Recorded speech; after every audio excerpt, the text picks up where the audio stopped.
Vlog 84 and welcome back to the channel, everybody. Welcome back, and I want to show just a moment of appreciation for you guys who keep showing up day in, day out, listening, contributing, sharing, and that's what it's all about. It's all about taking that bigger, better, brighter and bolder way, extracting a little seed to apply it within your life. You see, I believe that you're not looking for entertainment. I believe that you're the kind of person that's looking for that bigger, better, brighter and bolder way of living, of executing something just to make your life better or your way of performance improved. Whatever it is, we're always seeking more, and we're always seeking that guidance as well. And I'm really glad that you're here because we've got to talk about something powerful, something that impacted me and moved me into a heightened state of awareness. It's something that challenges the way we look at how we direct and our focus, our attention, about our level of responsibility and action and, trust. It's a short essay called A Message to Garcia. Man, it was written away back in 1899 with a man named Elbert Hubbard.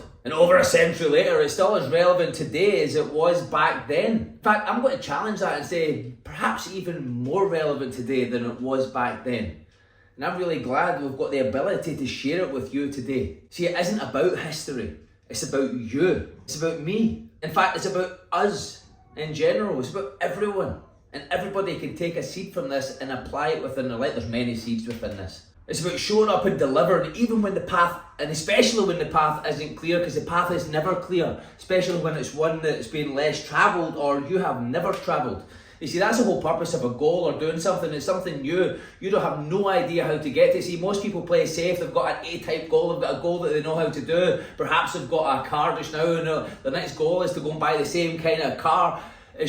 It's a newer version. Listen, that's not a goal. That's something you know how to do. That's not worthy of you or your attention or that direction. It's something that could be, it's not needed, is it? The next kind of goal is something that if all these steps align and everything falls into place and everything harmonizes and all the planets align, then you're going to keep on doing it. You've got to give your energy to it, and that's not the way the world works. Right? God's got a sense of humour. He's got to throw challenges at you. He's got to see if you really want it, if you're really committed.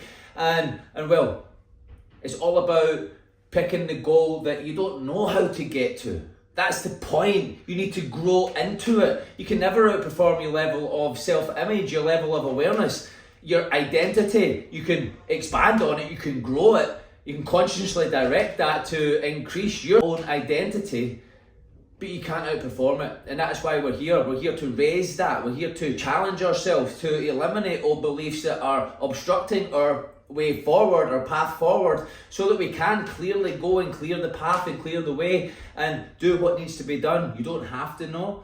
You just need to know that you're the person that's going to do it.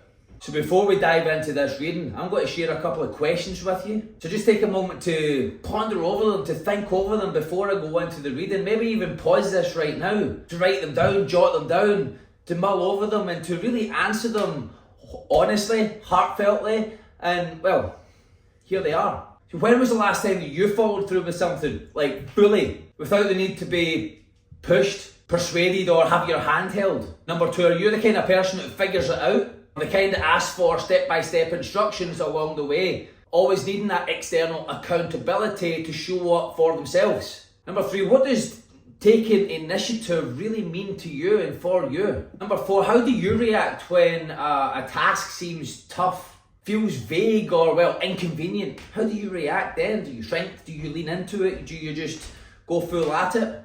I'll leave that one to you. Number five, could somebody count on you to carry a message to Garcia, even if you didn't know where Garcia was? Something to think about, something to ponder over. Perhaps pause this right now and go in and answer them. Get your notepad out, spill your heart out and get honest, go deep, go below the surface. Most people stay surfaces, it's why they stay stuck, broke, busted, disgusted, but you're not here for that. I know you go below the surface, you go deep, you do the inner work, the real work, and you are here to develop. So if these questions really triggered you, made you pause for a moment, then good. That's the intent of them. It's to make you question yourself, how you show up and the way that you show up, to have you evolve and expand and be ready to, raise your awareness and become more. So without further ado, let me just jump into this. I'm going to read it from the screen just now because, I don't know the essay off by hand. I've listened to it a few times, but again, I want to show gratitude to Justin Wenzel for raising my awareness to this and well, thank you, it triggered me, and I've been triggered and pulled here to share it with you guys, and so here it is. A message to Garcia by Albert Hubbard. In all this Cuban business, there's one man stands out on the horizon of my memory like Mars at perihelion. That's a word. When war was broke out between Spain and the United States, it was very necessary to communicate quickly with the leader of Inscrutants. Garcia was somewhere in the vastness of Cuba. No one knew where. No mail, no telegraph could reach him. The president must secure his cooperation, and quickly. What to do? Someone said to the president, "There's a fellow by the name of Rowan. We'll find Garcia for you. If anybody can, he can." Rowan was sent for and given a letter to deliver to Garcia. How the fellow by the name of Rowan took the letter, sealed it upon an old oilskin pouch, strapped it over his heart, and 4 days landed by night off the coast of Cuba from an open boat, disappeared into the jungle, and in 3 weeks came out on the other side of the island, travelled over hostile country on foot, and delivered this letter to Garcia, are things I have no special desire now to tell in detail. The point I wish to make is this: McKinley gave Rowan a letter to be delivered to Garcia. Rowan took the letter, did not ask, "Where is he at?" By the eternal, this is a man whose form should be cast in deathless bronze and the statue placed in every college in the land. It is not book learning young men needed, nor instruction about this and that, but a stiffening of the vertebrae, which will cause you to be loyal to a trust, to act promptly, concentrate their energies, do the thing, carry a message to Garcia. General Garcia is dead now, but there are other Garcias. No man who has ever endeavoured to carry out an enterprise where many hands were needed, but has been well nigh applied, times by the imbecility of an average man, inability or unwillingness to concentrate on a thing and do it. Slipshod assistance, foolish inattention, dowdly indifference, and half-hearted work seem to be the rule, and no man succeeds unless by hook or crook or threat he forces or bribes another man to assist him, or mayhap God in his goodness performs a miracle, sends him an angel of light for assistance. You, the reader or listener, put this matter to the test. We're sitting now in your office. 6 clerks are within call. Summon anyone and make this request. Please look in the encyclopedia and make a brief memorandum for me concerning the life of Carrillo.